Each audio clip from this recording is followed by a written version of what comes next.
There's a driver in my company's employment records with my exact name. Not similar, not a coincidence.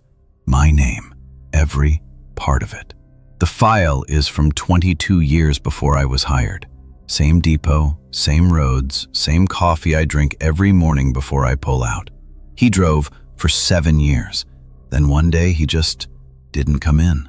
No call, no note, no reason. The record ends the way records end when something had no clean finish. I've been driving for 11 years. 7 plus 11 is 18. And lately, on certain mornings, on certain roads, my hands move before I decide to move them. They already know the way. 11 years of long-haul regional routes. I know these roads the way I know my own hands. Not by looking at them, just by feel. I know which rest stops are worth the pull-off and which ones sit in your stomach wrong for the next 100 miles. I know which long, flat stretches go quiet around 3 a.m. Quiet in a way that stops feeling like loneliness and starts feeling like the road is just holding you, carrying you somewhere. I know every mile marker on every route I run. I know every town. Calver is not on any of them.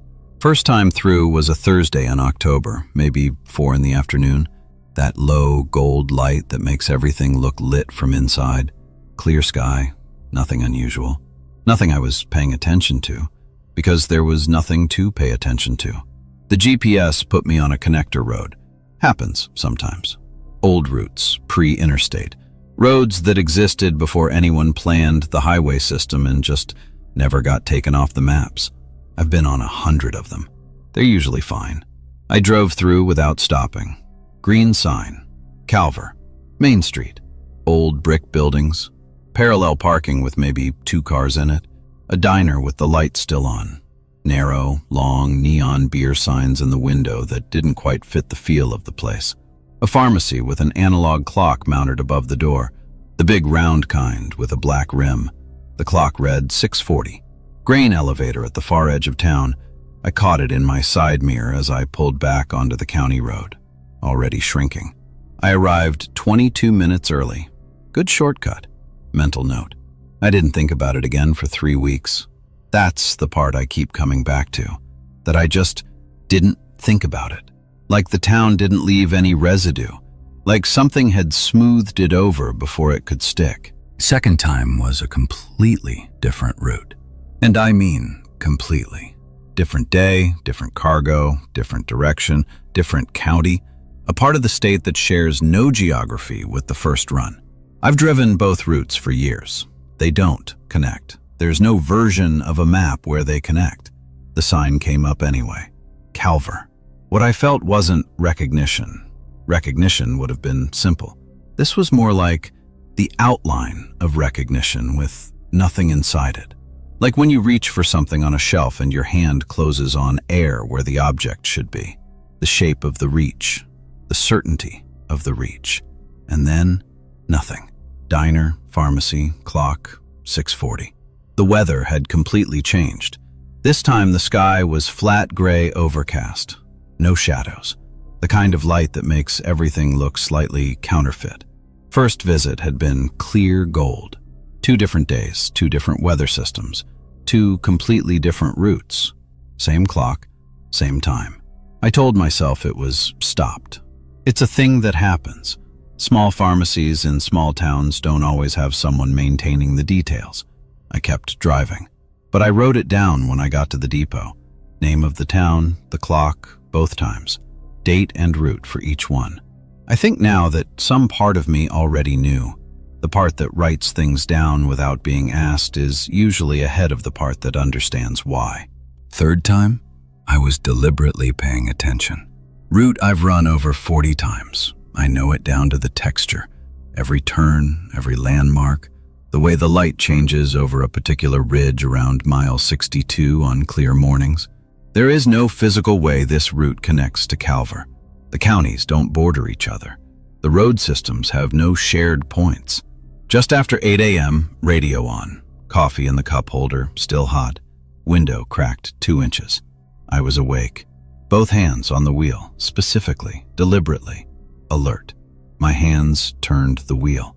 I need to say this carefully. I've thought about how to describe it for months. I did not decide to turn. There was no moment of deliberation, no impulse I chose to follow. My hands moved and the truck turned. And by the time the part of me that makes decisions registered what had happened, the route I knew was already receding behind me. My brain produced the words, muscle memory. I thought, muscle memory. For a road I have driven exactly twice. The sign appeared. Calver. I slowed this time, let the town come at me in first gear, almost an idle, rolled the window all the way down. Cold air. Something underneath it I couldn't identify. Not a smell, exactly. More like an absence of the usual smells. Like the air had been still there for a very long time. 3 people on the sidewalk in front of the pharmacy. They turned to look as I rolled past. Not threatening. That's the word I keep coming back to. Not threatening, but something that sat worse than threatening. The way you look at someone you've been expecting. The particular expression of a person who knows the history of an encounter that the other person hasn't lived yet. Clock said 6:40. I pulled over, left the engine running. One of them came to my truck. Man, mid-50s maybe. Jacket too heavy for the temperature. He walked to my window without hurrying, leaned down, looked at me for a moment before he said anything. He wasn't deciding what to say. He was checking something, confirming something. He said, "You're early this time." I asked what he meant. He looked at me the way someone looks at a question they've answered before. Patient. The way patience gets when it's been used a lot. "You usually don't stop," he said, "until the 4th visit." Engine idling. Wind somewhere far enough away that I could hear it was there without hearing any of the detail. That was all. A week later, interstate, 70 miles an hour, dash cam running, regular route on the GPS. Plotted the whole thing manually before I left the depot. Checked it twice. Both hands on the wheel. Radio on low, not music, just the sound of something human in the cab. The GPS said, "Turn right in 400 feet. My hands moved. That's the complete description. My hands moved, and the truck followed them, and the turn happened somewhere I don't have access to. By the time I was aware of what my body had done, the interstate was already behind me. And the thing that hit me, the thing that dropped the floor out, wasn't that I'd turned. It was that I hadn't panicked. I'd felt something like the specific relief of doing something you've been putting off. The small release of, finally. I pulled into the diner parking lot. Gravel lot. The crunch under the tires was very loud. I sat at the counter. The woman behind the register came over before I'd said a word, set coffee down in front of me and walked back. The way you set something down in your own home. No question, no menu, no eye contact. Exactly how I take it. It just felt known, like a thing that had happened before. I turned around and looked at the wall. You know these walls if you've eaten in enough small-town diners. Framed photographs covering every inch. Local faces, local events. A place documenting itself because it has decided its history is worth keeping. I was in 3 of the photographs. Not recently. The frames were old dark wood beginning to separate at the corners. The images had the flat, color-shifted quality of older print processes, slightly washed at the edges. Contrast slightly wrong. Not 5 years old. Not 10. Decades. In the first one, I was wearing my jacket. Green, darker shade. Unusual collar that sits higher than most. A tear on the left cuff, ragged about an inch near the second cuff button. I've been meaning to patch it for 8 months. I bought that jacket 2 years ago. The tear is in the photograph. A photograph that is decades old. I've seen people in horror movies have realizations like this and they gasp or step back or their hands start shaking. That's not what happened. What happened was a kind of stillness. Like the moment after you've dropped something breakable and you're watching it fall and there's nothing left to do but watch. Second photograph. Me outside the grain elevator. Shaking hands with a man I've never seen. The handshake looked final. The body language of something being concluded between 2 people. Third photograph. Me at this counter. This seat. Coffee in hand. looking at something just outside the left edge of the frame with an expression I couldn't name from the outside. Not fear, not happiness. The expression of a person who has stopped pushing against something and started moving with it. The clock on the wall said 6:40.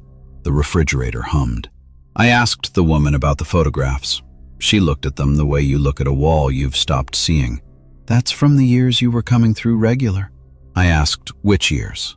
She looked at me. Something in her face I can only read as sympathy, the kind that comes from knowing how something ends before the other person does. That depends on which trip this is for you, she said. I put money on the counter. I was outside before I knew I'd stood up. Fifth visit. Remounted the dash cam for a wider angle, ran a full narration as I drove through, called out every landmark like I was dictating a report to someone who couldn't see what I was seeing. Diner on the left, pharmacy, clock at 6:40, same as always. The man in the canvas jacket on the sidewalk who lifted one hand as I rolled past. Just one hand, slightly raised, the way you acknowledge an appointment being kept. 6 minutes elapsed from the turn off the county road to the turn back onto it. I checked the timestamp 3 times. 6 minutes. Pulled the footage that night at my kitchen table with the lights on. County road, the turn. 6 minutes of open farmland, flat fields, a fence line on the left running parallel to the road, a tree line about a mile out, the road cutting through it clean and empty. My voice on the audio track, steady, specific, describing a diner and a clock and a man raising his hand. No diner, no clock, no man, no grain elevator, no town. Nothing but the road and the fields and my own voice narrating things that weren't there. I watched it 5 times, then a 6th with the sound off. Just the fields and the road, watching the 6 minutes play out in silence. What kept me awake wasn't fear of something supernatural. It was something more specific, and in some ways worse. I had been there. I had seen those things, with the same eyes I used to see everything else. The same eyes that had been reliably showing me the world for 37 years. And the camera, 2 feet from my face, unobstructed, had seen nothing. Which means the question isn't what's wrong with Calver. The question is, what's happening to me? Month after the footage. Break room at the depot. Slow Wednesday afternoon. A colleague, been with the company longer than anyone I know, mentioned offhand that he'd heard of a driver years back who kept finding a town on his routes that didn't belong there, wasn't on any map, people in it who seemed to already know him. Something went very still in my chest. He said the driver eventually drew a circle on a paper map and told dispatch he wouldn't take any load that crossed inside that boundary. No explanation, just the circle and the refusal. I asked what happened to him. It wasn't a clean exit. I asked for the name. He got out his phone, went into the employee records, scrolled for about a minute, stopped, looked up at me. Hang on, turned the phone around. My name, my full name, every part of it. The last name I've never met another person carrying. The middle name that makes the combination essentially singular. On a file from 22 years before I was hired. Regional routes. Same corridor, same depot. 7 years. Then nothing. No notice. No resignation. No record of a final day. Active, active, active. Silence. I've been driving for 11 years. 7 plus 11. 18. I sat there in the break room and thought about a circle drawn on a paper map and whether it had held. And I thought about the fact that nobody seemed to know where he'd gone. Interstate only now. Every run, every route, no exceptions. I watched the GPS like it has intentions. The moment it suggests a road I don't recognize, I pull over and go to the atlas. Old road atlas. Bought it at a truck stop 3 states away. Physical pages, no updates, no connectivity, nothing that can think while I'm not watching it. I haven't been back. But 3 weeks ago, I went through my old photographs. I found one from a road trip when I was 19. Before the job, before the roots. Me and 2 friends at a highway rest stop, disposable camera. None of us looking at the lens because someone had said something and we were all laughing. In the background, Across the road, behind us and slightly left, soft focus because we were the subject, a grain elevator, small, right at the edge of the frame. I've had this photograph for 17 years.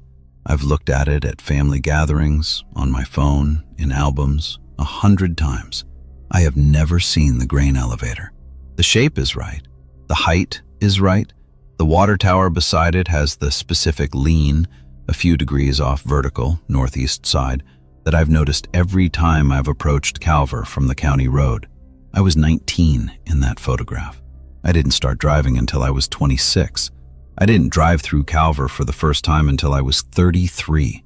The grain elevator was in the background of my life 14 years before I ever saw it through a truck window.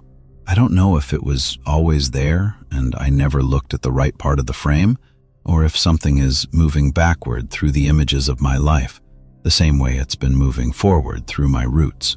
Either answer disturbs me equally. I'm at year 11, 7 more years. I don't say that to be dramatic. I say it because the math is the most concrete thing I have left, and I've decided to hold on to concrete things.